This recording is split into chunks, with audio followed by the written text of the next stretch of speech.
आज अण्णाभाऊ साठे क्रांती सेनाचे अध्यक्ष आणि विशेषतः अण्णाभाऊ साठे यांच्या कुटुंबातून जे जन्माला आले त्यांना तो स्वाभिमान मिळाला असे सचिन भाऊ साठे यांचा आज आदरणीय पक्षप्रमुख उद्धव बाळासाहेब ठाकरे आणि आदरणीय युवा नेतृत्व आदित्य ठाकरेजींच्या उपस्थितीमध्ये शिवबंधन बांधून त्यांचा आज पक्षामध्ये प्रवेश करण्यात आलेला आहे आणि त्यांच्या माध्यमातून संपूर्ण राज्यभरामध्ये निवळ मातंग समाज नाही तर वेगवेगळे छोटे छोटे जे समाजाचे जे घटक आहेत या सर्वांना पक्षाकडनं एकत्रित करण्याची भूमिका घेण्याचं काम या निमित्ताने होईल आणि लवकरात लवकर त्यांना कॅम्पेनिंगमध्ये पण देखील आदित्यजींनी सूचना केलेल्या आहेत की त्यांना कॅम्पेनिंगमध्ये पण देखील त्यांचं अंतर्भूत केलं जाईल। जे आमचे स्टार कॅम्पेनर्स आहेत त्याच्यामध्ये अजून काही लोकांची जी नावाची यादी आहे त्यात पण देखील कसं समावेश करता येईल हा बघून संपूर्ण राज्यभरामध्ये त्यांची ताकदचा वापर आणि विशेषतः मदत ही तळागाळातल्या समाजाच्या लोकांना एकत्रित करण्याचा आणि विशेषतः लोकसभेमध्ये पण देखील मोठ्या प्रमाणावरती आमचे असलेले महाविकास आघाडी आणि विशेषतः पक्षातले उमेदवार यांना निवडून आणण्यासाठी मोठ्या प्रमाणावरती योगदान होईल।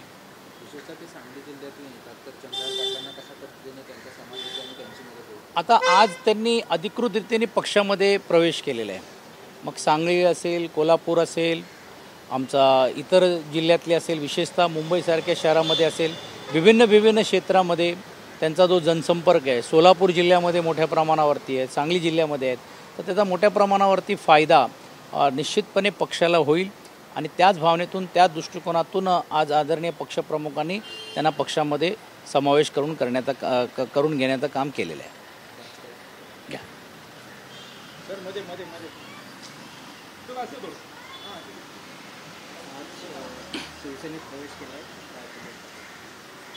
आज मी माननीय उद्धव साहेब आणि माननीय आदित्य साहेबांच्या उपस्थितीमध्ये त्यांची भेट घेण्यासाठी आलो होतो आणि ही भेट आणि यानंतरच्या झालेल्या चर्चेतून माझ्या हे लक्षात आलेलं आहे की या देशामध्ये जी काही एक मोठ्या पद्धतीची विकृती निर्माण झालेली आहे ही ठेचण्यासाठी आणि हिला संपुष्टात आणण्यासाठी आपल्या सगळ्यांना समविचारी लोकांना एकत्र आलं पाहिजे। अण्णाभाऊ साठेंनी सांगितलं की या गुलामगिरीच्या चिखलात ऋतून बसला काय रवत, अंग झाडूनी निघबा हिरी, घे बिनीवरती घाव। म्हणजे प्रचंड मोठ्या पद्धतीचे वेगवेगळे खोटे आणि एक वेगवेगळे असे षडयंत्र करून आमच्या सर्व बहुजन समाजातल्या तळागाळातल्या उपेक्षित लोकांना फसवण्याचं काम केलं जातं।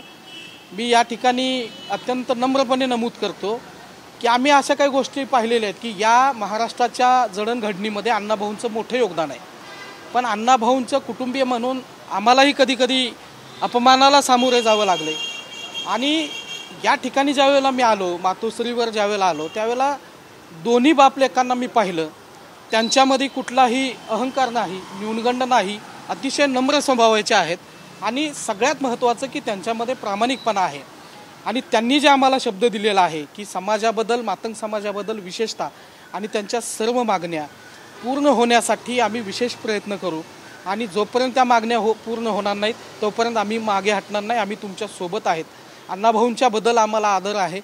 बाळासाहेब ठाकरे साहेबांचे, त्यांच्या वडिलांचे, माननीय प्रबोधनकार ठाकरे साहेबांचे अण्णाभाऊंचे ऋणानुबंधाचे संबंध होते आणि आज तुम्ही या ठिकाणी आलात, खूप आनंद झाला आणि त्यांनी मोठ्या मनानं आमचं स्वागत केलं आणि या पुढची लढाई ही या ठिकाणी व्यवस्थेच्या सिस्टीमच्या विरोधातली लढाई लढण्यासाठी आम्ही आता राज्यभर डॉक्टर अण्णाभाऊ साठे क्रांती सेनेच्या माध्यमातून या संघटनेच्या माध्यमातून आम्ही शिवसेनेच्या सोबत आहे।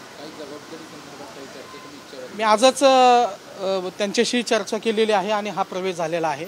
मला असं वाटतं की ते काही देतील पद, मला त्याच्याशी काही मतलब नाही, कारण लढाई फार महत्त्वाची आहे। पद आणि या सगळ्या गोष्टी माझ्यासाठी महत्त्वाच्या नाहीत। या लढाईमध्ये आम्ही उतरलोय, लढाई जिंकणं हा आमचा एकमेव हेतू आहे। बोला। सांगलीच्या जागेबाबत अद्यापही संजय राऊत चांगली दौऱ्यावर आहेत, मात्र विश्वजित कदम आणि विशाल पाटील हे दिल्लीला गेलेले आहेत। अशा पद्धतीचं हे सर्व प्रत्येकानं आपापल्या नेतृत्वाकडे मागणी करण्याचा जो अधिकार आहे यावरती मला असं वाटते आमच्या स्तरावरती जास्त बोलण्यापेक्षा वरिष्ठ स्तरावरती पण देखील या सर्व गोष्टीची चर्चा झालेली आहे आणि काल परवाच आदरणीय पक्षप्रमुखांनी सांगितलं की आमचा प्रचार पण देखील सुरुवात झालेला आहे। अर्थात काँग्रेसचे श्रेष्ठी आदरणीय उद्धवजी असतील, बाकी ही मंडळी ही चर्चा करतील, पण मला वाटत नाही की त्याच्यामध्ये एकदा प्रचार सुरू झाल्यानंतर आपण कुठेतरी थांबणं किंवा थांबवणं हे कुठच्याही आघाडीतल्या घटक पक्षांना आत्ताच्या काळामध्ये ते शक्य होईल. परंतु जसं मी सांगितल्याप्रमाणे की आघाडीमध्ये एवढी चांगल्या रीतीने संवाद आहे, म्हणून त्या संवादाच्या माध्यमातून जर काही गोष्टी असतील तर ते वरिष्ठ स्तरावरती होतील. पण आज राऊतसाहेब स्वतः ज्या अर्थी गेलेले आहेत ह्याचा अर्थच असं की आम्ही कामाला लागलेलो. काँग्रेसच्या नेत्यांनी त्यावरती कार्यक्रमावरती बहिष्कार टाकला, पदाधिकारी बैठका घेतल्या. कसं आहे की काँग्रेसच्या कार्यकर्त्यांची आजही अपेक्षा असू शकतात किंवा पक्षश्रेष्ठींकडे आमचे शिष्टमंडळ गेलेले आहे किंवा पक्षश्रेष्ठींकडे आम्ही भेटतो आहे, बोलतो आहे, त्या माध्यमातून काहीतरी त्यांच्याकडनं पुढे येईल की नाही येईल असं एक त्यांच्यातली कदाचित शंका असू शकते. पण मला वाटत नाही की त्याच्यात जास्त काही थांबण्यासाठी किंवा काहीतरी त्यातून वेगळं होण्यासाठी असं काय होईल.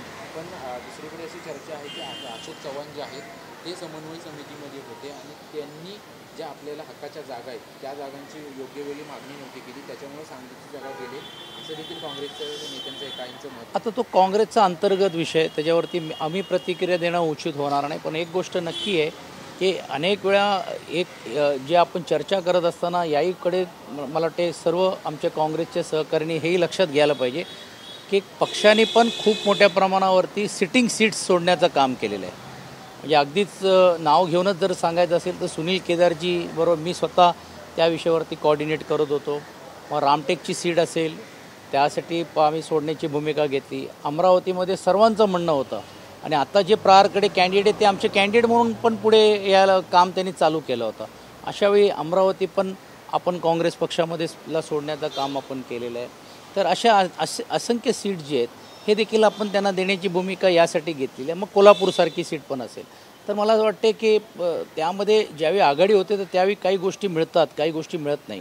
आता काहींचं नक्कीच आग्रह असतो किंवा मी हट्ट हा शब्द वापरणं योग्य होणार नाही, कारण त्यांच्या त्या राजकीय परिस्थिती अनुसार असते. पण ज्या अर्थी सर्व वरिष्ठ बसल्यानंतर एक निर्णय झाल्यानंतर मला वाटते आम्ही सर्वजण मिळून खांद्याला खांदा लावून आम्ही सर्वजण काम करू. विश्वजित हे माझे अत्यंत चांगले तरुण होतकरी मित्र आहेत आणि एक नेते आहेत.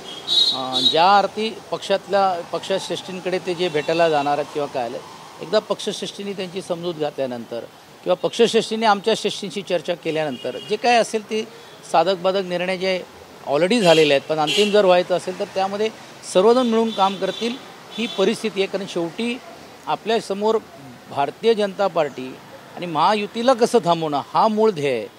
कोणाला सीट मिळाली कोणाला नाही मिळाली यापेक्षा आपण त्यांना कसं मिळून थांबवता येईल याकडे भर देण्याचं काम आम्ही सर्वांनी केलेलं आहे. अरुण गवळी यांची आज सुटका करण्यात आलेली आहे. आगामी लोकसभा निवडणूक दक्षिण मुंबईतील मतांचं विभाजन करण्यासाठी सुटका करण्यात आली आहे की सोडवण्यात आलं आहे याबाबतच्या चर्चा आहे.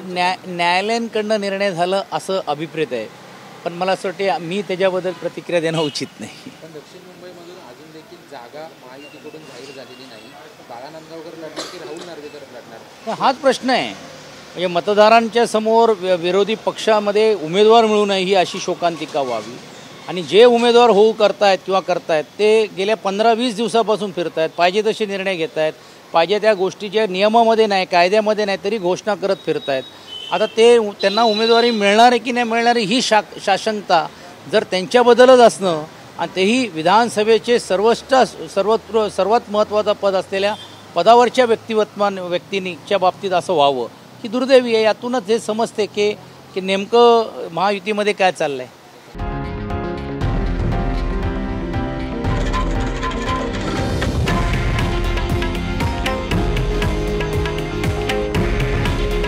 हे आहे देशातील नंबर 1 न्यूज नेटवर्क आणि आपण पाहत आहात TV9 मराठी.